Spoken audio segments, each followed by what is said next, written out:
Hello friends, welcome to online engineering. Finally यहाँ पर UPPSC ने अपना ए का रिजल्ट डिक्लेयर कर दिया गया था, जो आपका कैलेंडर ईयर 2021 का था। अभी 2022 का नोटिफिकेशंस आना बाकी है, जो आपके एंड ऑफ दिसंबर तक आ सकता है। जो भी अगले 2023 के लिए यूपीपीएससी ए की तैयारी कर रहा है, वो जोरों शोरों से अभी से तैयारी करना स्टार्ट कर दीजिएगा, क्योंकि नोटिफिकेशंस आपका आउट होगा end of the December month. अगर हम बात करते हैं आपके 2021 के कैलेंडर्स की, तो उस समय आपकी जो टोटल नंबर ऑफ सीट थी, वहां पर वेरियस डिपार्टमेंट आपके इंक्लूड थे, जिसमें अगर हम बात करते हैं आपके सबसे पहले सिविल इंजीनियरिंग का जो सबसे पसंदीदा डिपार्टमेंट होता है आपका, वो पब्लिक वर्क डिपार्टमेंट होता है, जिसमें आपको एज ए असिस्टेंट इंजीनियरिंग की पोस्ट दी जाती थी, जिसमें टोटल नंबर ऑफ सीट कितनी थी आपके पास 36 है। अब स्टूडेंट का मानना यहाँ पर ये रहता है कि सर ये जो पीडब्ल्यूडी की सीट होती है, ये किन स्टूडेंट्स को मिलती है, कितने रैंक तक के बच्चों को ये सीट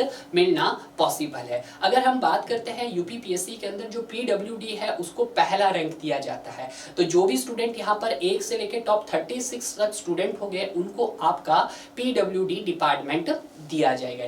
कितनी वैकेंसीज है आपकी? टोटल 36 वैकेंसीज है। उसके बाद अगर हम बात करते हैं आपकी housing and urban planning department की, तो वहां पे भी जो आपकी पोस्ट मिलने वाली है, वो आपको एज ए की पोस्ट मिलने वाली है। अगर यहाँ पे भी बात करते हैं टोटल नंबर ऑफ वैकेंसीज की, तो आपके पास 21 मिलने वाली है।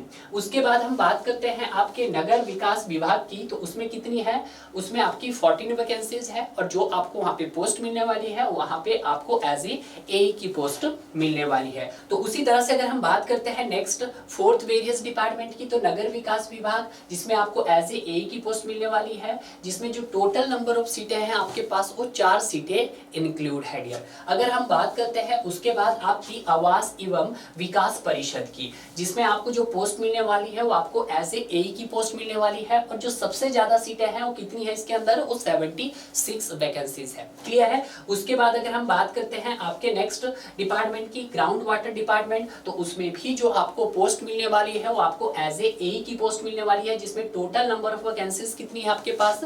6 वैकेंसीज आपको वहां पर दी गई है। उसके बाद अगर बात करते हैं हम इंडस्ट्रियल डेवलपमेंट डिपार्टमेंट की, जिसमें आपको पोस्ट कौन सी मिलने वाली है? आपको एज ए मैनेजर की पोस्ट मिलने वाली है, एज ए टेक्निकल पोस्ट, जिसमें टोटल नंबर ऑफ सीट आपके पास 49 रहने वाली है। क्लियर है? उसके बाद हम बात करते हैं रूरल इंजीनियरिंग डिपार्टमेंट की, जिसमें आपको बहुत बड़ी पोस्ट मिलने वाली है, एज ए चीफ इंजीनियर की पोस्ट मिलने वाली है, जिसमें आपकी जो वैकेंसीज है वो आपकी 10 वैकेंसीज है। क्लियर है? अगर हम बात करते हैं आपके होम पॉलिसी डिपार्टमेंट की, तो वहां पे भी आपको जो पोस्ट मिलने वाली है, अच्छी खासी पोस्ट मिलने वाली है, एक रुतबे वाली पोस्ट मिलने वाली है, as a chief fire officer. Clear है? जिसमें जो टोटल नंबर ऑफ सीटें हैं वो आपके पास 13 सीटें हैं। अब यहाँ पे स्टूडेंट बहुत ज्यादा कंफ्यूजन है कि सर हम जो सबसे पहले जो प्रायोरिटी है कौन से डिपार्टमेंट को देनी चाहिए। तो मेरा मानना है जो सबसे पहली जो प्रायोरिटी आपको दी देनी चाहिए, वो पब्लिक वर्क डिपार्टमेंट को देनी चाहिए। क्लियर है? क्योंकि ये जो डिपार्टमेंट होता है सबका पसंदीदा डिपार्टमेंट होता है, और इसको आप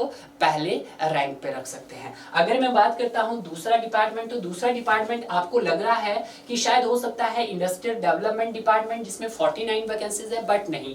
उसका अगर मैं सेकंड डिपार्टमेंट रखूंगा, तो कौन सा रखूंगा? आपका रूरल इंजीनियरिंग डिपार्टमेंट रखूंगा। क्यों? क्योंकि यहाँ पे जो आपको पोस्ट मिलने वाली है, वो आपको एज ए चीफ पोस्ट मिलने वाली है। क्लियर है? तो जब आप एज ए चीफ कहीं जा रहे हो, तो कहीं ना कहीं एक बहुत अच्छे रुतबे वाली जॉब आपको मिलने वाली है डियर। तो ये जो आपको यहाँ पर वेरियस डिपार्टमेंट थे, ये तो अकॉर्डिंग जो 2021 के कैलेंडर के मुताबिक जो आपका एग्जाम कंडक्ट किया गया था, और उसका जो अभी अभी रिजल्ट डिक्लेयर किया गया है, और उसका यहाँ पर हमने वेरियस डिपार्टमेंट को इंक्लूड किया गया है। जरूरी नहीं है कि जो यहाँ पर ये जो स्पेसिफिक पोस्टें आपको दिखाई गई है, ये पोस्टें आपकी एज ए सर्कमस्टांसेस बढ़ भी सकती है, और आपकी एज ए घट भी सकती है, डिपेंड करता है। बट ये बात ध्यान रखना है, सीटें कभी कम नहीं होती है, सीटें बढ़ ही सकती है।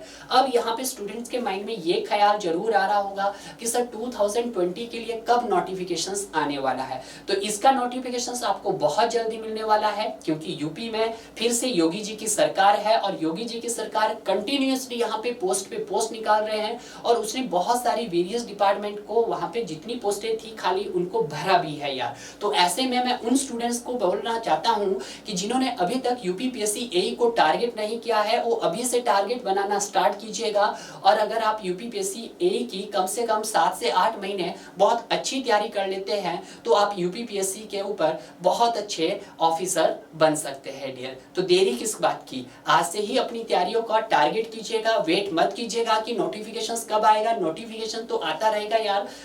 ऐसा सोचिएगा कि जब तक आपका एग्जाम हो या जब तक आपके एग्जाम फिलअप की डेट आए तब तक आप कम से कम 50% सिलेबस आपका कंप्लीट हो जाना चाहिए। मेरा मानना तो ये भी है कि सिलेबस कंप्लीट करो और जैसे ही फॉर्म फिलअप करते हो तो प्रैक्टिस पे आ जाओ। अगर आप ऐसा करोगे तो कहीं ना कहीं आप यूपीपीएससी के अंदर अपनी सीट पक्की कंफर्म करोगे। और ये मैं आपको जरूर बता देता हूं कि इस बार की जो आपकी नंबर ऑफ सीटें हैं यूपीपीएससी के अंदर वो बहुत ज्यादा निकलने वाली है। क्लियर है, जैसे आप देख ही रहे होंगे एसएससी जेई ने पोस्टों को बहुत ज्यादा इंक्रीज कर दिया गया है। तो ऐसे ही हो सकता है कि यूपीपीएससी में जो आपकी योगी आदित्यनाथ की जो सरकार है वो भी क्या कर सकती है, नंबर ऑफ पोस्ट को इंक्रीज कर सकती है। क्लियर है, मोदी है तो सब कुछ पॉसिबल है यहाँ पे। क्लियर है, तो तैयारी कीजिएगा आज से ही। अगर आप हमारे चैनल के साथ जुड़ना चाहते हैं या फिर ऑनलाइन इंजीनियरिंग टीम के साथ जुड़ना चाहते हैं तो यहाँ पर भी वेरियस कोर्सेज करवाए जाते हैं आपके। जैसे में अभी लेटेस्ट आपका महापैक चल रहा है, महापैक में आपके पास as a engineering civil services का कोर्स दिया जाता है, गेट का कोर्स दिया जाता है और स्टेट ए जेई का कोर्स भी यहाँ पर इंक्लूड किया गया है डियर। अगर मैं बात करता हूँ यूपीपीएससी ए की, तो यूपीपीएससी ए के लिए आपको अपने जो तैयारियों का लेवल रखना है वो आपको एज ए ईएससी लेवल का रखना है। क्लियर है, यहाँ पे जो भी आपको क्वेश्चंस दिए जाएंगे यानी कि जो भी प्रीवियस क्वेश्चन होंगे ईएससी के गेट के, वो आपको विद बेसिक कंसेप्ट और डिटेल टॉपिक के साथ लिंक करके उनका सॉल्यूशन दिया जाएगा डियर। क्लियर है, तो अगर आप इस महापैक का फायदा उठाना चाहते हैं तो जल्दी से जल्दी इस महापैक का फायदा उठाइएगा, क्योंकि 2022 में आपके लिए सबसे बड़ी अपडेट आने वाली है। यूपीपीएससी में नंबर ऑफ पोस्टें बहुत ज्यादा होने वाली है। ये मेरा मानना ही नहीं है, ये योगी आदित्यनाथ जी ने भी कह दिया है कि इस साल जो आपकी पोस्टें रहेगी लास्ट तक 2022 के एंड तक वो आपको काफी ज्यादा देखने को मिल सकती है, क्योंकि अभी तक उन्होंने इंजीनियरिंग का कैलेंडर जारी ही नहीं किया गया है। तो जल्दी से यार तैयारी कीजिएगा और बनिएगा ऑनलाइन इंजीनियरिंग टीम का मेंबर डियर। ठीक है, मिलते हैं अब किसी और नए लेक्चर्स में जहां पर हम बात करेंगे कुछ नए टॉपिक के ऊपर और चर्चाएं करेंगे कि यूपीपीएससी एग्जाम का जो पैटर्न्स होता है वो किस तरह से होता है, वहां पे तैयारी का लेवल कैसा होना चाहिए सर, हमें किन से टॉपिक को फोकस करना चाहिए, कौन से सब्जेक्ट ज्यादा मार्क्स के आते हैं, किन को हम पहले पढ़े और किन को हम लास्ट में पढ़े। तो मिलते हैं किसी और एक नए दिन जहां पर हम ढेर सारी बातें करेंगे आपके साथ मिलकर।